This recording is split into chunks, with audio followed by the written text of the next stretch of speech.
అందరికీ నమస్కారం. పాత్రిక మిత్రులకి, మీడియా సోదరులందరికీ. ఈ సినిమా అంటే బాగా కష్టపడింది ఎవరంటే ఈ బడ్డీ. తనకి ఒక హెల్మెట్ పైన వేసేస్తే ఏమి వినిపించదు, ముందు ఏమీ కనిపించదు. అయినా కూడా డైరెక్టర్ గారు తనకి సీన్ చెప్పి ఫస్ట్ ఆయన యాక్ట్ చేసి తర్వాత తనకి చెప్పేవాళ్ళు.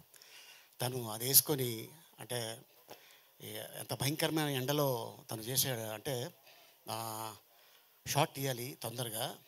ఆ కాస్ట్యూమరు ఆ హెల్మెట్ పెట్టేటప్పుడు లోపల సెట్ చేస్తున్నప్పుడు కన్నుకు తగిలి గోరు ఒక 5 రోజులు కన్ను ఓపెన్ చేయలేకపోయాడు. అయినా కూడా అలా షూటింగ్ చేశాడు. తను అంత కష్టపడ్డాడు గోకుల్.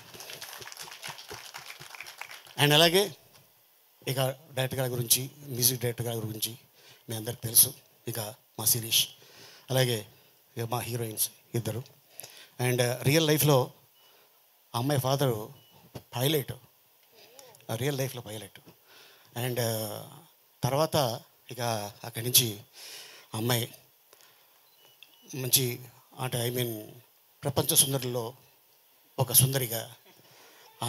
యా, అమ్మాయి మామూలు అమ్మాయి కాదు, she a very good classical dancer.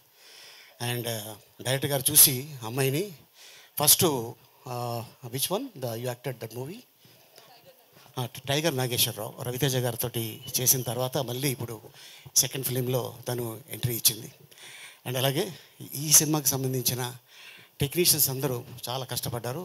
ఇంకోటి ఏంటంటే ఈ సినిమా రిలీజ్ అవ్వకముందే 3 షోలు వేశారు. ఒకటి వైజాగ్లో, ఒకటి విజయవాడ, 3 హైదరాబాద్లో. రేపు 2వ తారీఖు ఈ సినిమా రిలీజ్ అవుతుంది. దీనికి స్పెషల్ ఏంటంటే 99 రూపీస్ అండ్ 125 రూపీస్. ఇది ఈ సినిమాతోనే మొదలైంది. సో ఈ సినిమాని చూసి ఎంజాయ్ చేసి మనల్ని నమ్ముకొని, sir Telugu audience very good hearted, cinema బాగుంటే మిమ్మల్ని అలా తీసుకెళ్తారు, don't worry. So first time వారు తెలుగులో చేయడం జరిగింది జ్ఞానవేల్ రాజు గారి నిర్మాతగా గ్రీన్ స్టూడియోస్లో. అండ్ అలాగే మరి వాళ్ళ బ్యానర్లో ఎన్నో సినిమాలు రిలీజ్ అయినాయి. అండ్ అలాగే ఫస్ట్ టైం తెలుగు శిరీష్ మీద ఒక అద్భుతమైన కథ అనుకొని వచ్చి యాక్షన్, ఈ సినిమాలో సెంటిమెంట్, లవ్, కామెడీ అన్నీ ఉన్న సినిమా ఇది. సో వచ్చి థియేటర్కి వచ్చి థియేటర్లో చూస్తారని ఆశిస్తున్నాను. Thank you so much.